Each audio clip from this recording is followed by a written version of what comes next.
రకరకాల కారణాల వల్ల మనం రెగ్యులర్‌గా 'బిగ్ బాస్' సంబంధించిన అప్డేట్ వీడియోలు అయితే పెట్టడం లేదు. బట్ మాక్సిమం ఈ రోజు నుంచి పెట్టే ప్రయత్నం అయితే చేస్తా. And Saturday shooting, Sunday shooting జరుగుతదని మీ అందరికీ తెలుసు. రెగ్యులర్‌గా 'బిగ్ బాస్' చూసే వాళ్ళకి. థర్స్‌డేనే మనం ఒక వీడియో చేయడం జరిగింది. ఈరోజు ఓటింగ్ అని థంబ్‌నెయిల్ కూడా పెట్టడం జరిగింది. చాలామంది మోర్ దాన్ 300 మెంబర్స్ చూసినారు.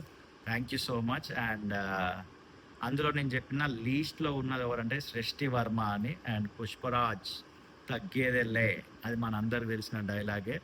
అండ్ మీరు ఎక్స్‌పెక్ట్ చేసినట్టుగానే 'సృష్టి వర్మనే' ఎలిమినేట్ అవ్వడం జరిగింది. చాలామంది అనుకున్నారు టాప్ 5 దాకా తను ఉంటదని.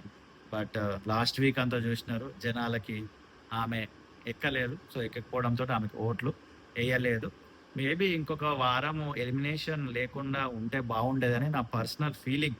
అంటే ఈ వారం పెట్టకుండా ఉండాల్సింది అని నా ఫీలింగు.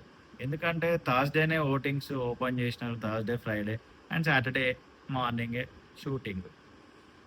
అండ్ మీరు ఈమె కాకుండా ఎవరు ఎలిమినేట్ అయితే బాగుండేది అని మీరు అనుకుంటున్నారో వీడియో కింద ఖచ్చితంగా కమెంట్ చేయండి. నేనైతే ఫ్లోరా సైని అని ఉంది కదా, తను ఎలిమినేట్ అవుతుండొచ్చు అని అనుకున్నా.